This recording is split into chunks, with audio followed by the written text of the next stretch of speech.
আছে মদন মোহ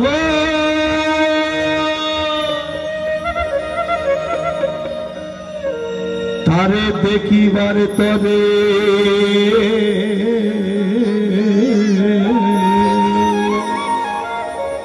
ও তারে দেখিবার তরে।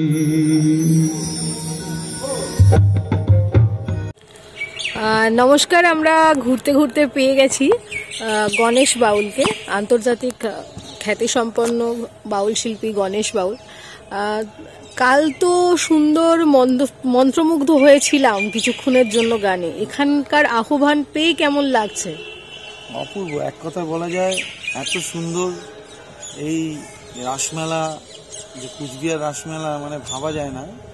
যে সবচেয়ে বড় কথা হচ্ছে জনস্রোত, এবং এই মেলাকে কেন্দ্র করে যে এত সুন্দর একটা অনুষ্ঠানে আমি পারফর্ম করতে পেরেছি এবং মানুষের জয় করতে পেরেছি। মানুষ ভালোবাসা দিয়েছে উজাড় করে, এবং কোচবিহারের প্রত্যেকটা মানুষকে আমি আমার তরফ থেকে অনেক অনেক সাধুবাদ জানাই। এবং সত্যি একটা এই রাজবাড়ির এই এত সুন্দর মেলা, এই রাজবাড়ির ট্রাস্ট কমিটিকে আমি অনেক অনেক সাধুবাদ জানাই। আগামী দিনেও কি কুচবিহারে আসার পরিকল্পনা চলছে?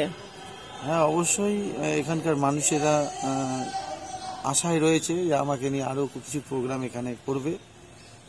আমি তাদের কাছে অত্যন্ত ঋণী বলা যায়, কারণ এইভাবে শিল্পীকে সম্মানিত বা এইভাবে নিয়ে প্রোগ্রাম করেছে, এটা আমার কাছে অনেক বড় পাওয়া।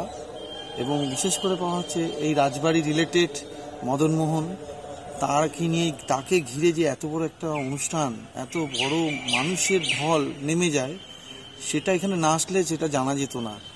আমার ধারণা ছিল না যে এত বড় একটা এখানে এরকম মেলা হয়। মেলাটা ঘুরতে মিনিমাম নাই করে হলেও 4 দিন 5 দিন লেগে যাবে মেলাটা ঘুরতে। কালকে গানের শেষ পর্যায়ে গিয়ে দেখলাম মায়েরা আপনার সাথে একা খুবই নিবিড়ভাবে কিছু কথাবার্তা বলছিল, কিরকম লাগছিল?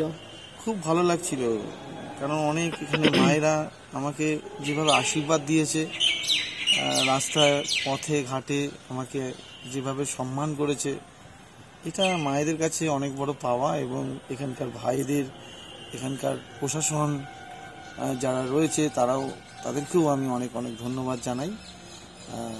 অবশ্যই একবার সবাইকেই বলি, এই কুচবিহারে এই রাসমেলা অবশ্যই আসবেন। খুব সুন্দর মেলা, আমার ভীষণ ভালো লেগেছে। কুচবিহারের জেলা শাসক এবং বিডিও অফিসারদের এবং সরকারি দপ্তরদের, যারা ট্রাস্ট বডির যারা কমিটির সবাই আছেন, সকলকে আমি আমার তরফ থেকে সাধুবাদ জানাচ্ছি। জয় গুরু।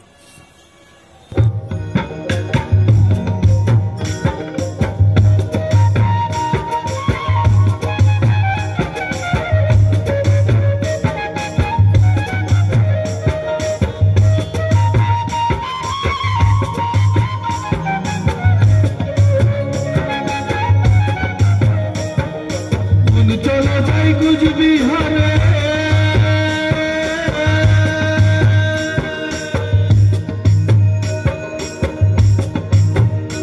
আছে প্রেমের ঠাকুর মদন মোহন,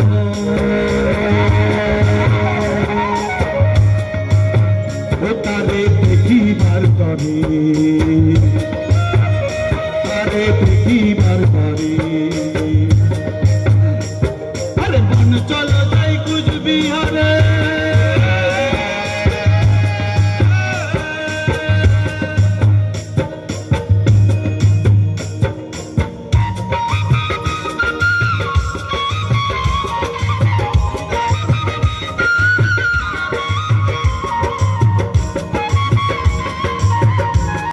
ব্যুরো রিপোর্ট।